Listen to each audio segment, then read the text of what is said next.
Hi friends, ഇതാണ് നമ്മുടെ കഥയിലെ നായകനായ ബീഫിനെ ചെറിയ പീസുകളായി ഞാൻ മുറിച്ച് കഴുകി വാരി വെച്ചിരിക്കുകയാണ്. അടുത്തായി നമുക്ക് ഇതിന് വേണ്ട ചേരുവകൾ എന്തൊക്കെയാണെന്ന് നോക്കാം.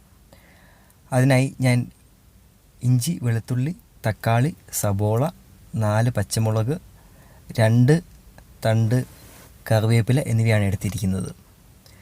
അതുപോലെ തന്നെ പൊടികളായി മഞ്ഞൾപ്പൊടി, മല്ലിപ്പൊടി, മുളക് പൊടി, ഗരം മസാല, ആവശ്യത്തിന് ഉപ്പ് എന്നിവ ഞാൻ എടുത്തിരിക്കുന്നു.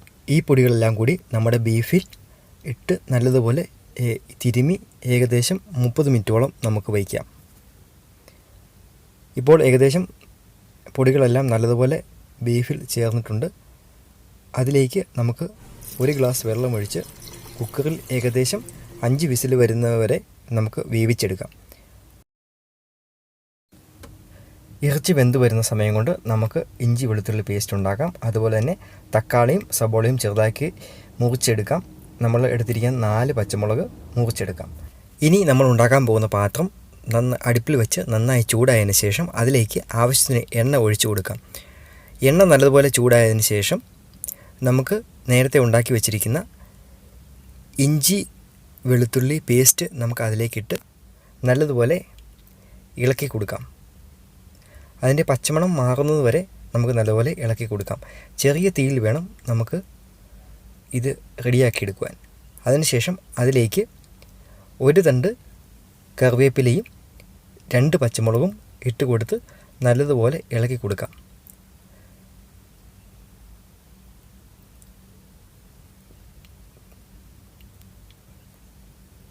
ഇപ്പോൾ ഏകദേശം പച്ചമണം മാറി വന്നിരിക്കുകയാണ്. അതിലേക്ക് നമ്മൾ മുറിച്ച് വച്ചിരിക്കുന്ന സബോള ഇട്ട് കൊടുക്കാം. ഈ സമയത്ത് നമുക്ക് കറിക്ക് ആവശ്യത്തിനുള്ള ഉപ്പും കൂടെ ചേർത്ത് കൊടുക്കാം. അപ്പോൾ ഉപ്പ് ചേർത്ത് കഴിയുമ്പോൾ സബോള നല്ലതുപോലെ പെട്ടെന്ന് വഴന്ന് കിട്ടും.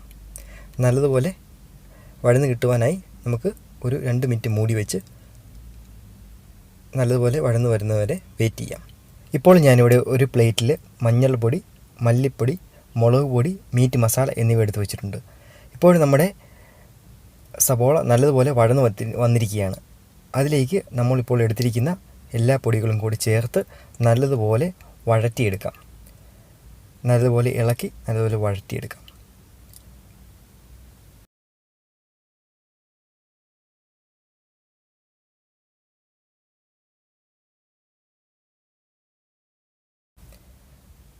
ഇപ്പോൾ മസാലയെല്ലാം സബോളയിൽ പിടിച്ചു.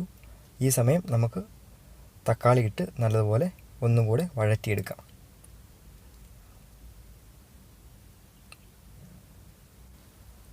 ഇപ്പോൾ നമ്മുടെ മസാലക്കൂട്ട് റെഡിയായിരിക്കുകയാണ്.